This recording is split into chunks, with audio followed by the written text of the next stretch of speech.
நடிகை கனகாவின் தந்தை திடீர் மறைவு.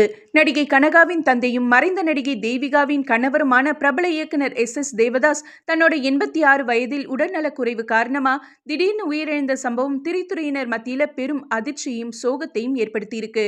தமிழ் மற்றும் இந்தி மொழிகள்ல அசிஸ்டன்ட் டைரக்டரா ஒர்க் பண்ண தேவதாஸ் 1971ல ஜெமினி கணேசன் தேவிகாவை வச்சு வெகுளி பெண் அப்படிங்கிற படத்தை இயக்கி அதுக்கு தேசிய விருதும் வாங்கினாரு.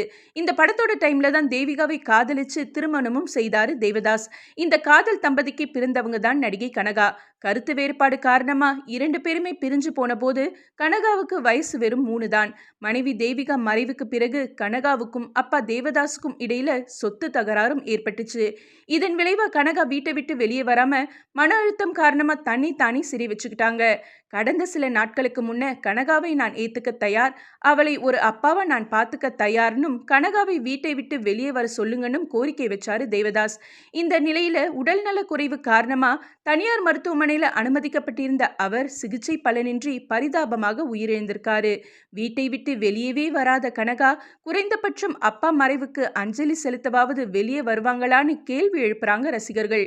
கனகாவின் தந்தை இயக்குனர் தேவதாஸ் மறைவுக்கு திரைத்துறையினர் தங்களுடைய ஆழ்ந்த இரங்கலை பதிவிட்டு வராங்க.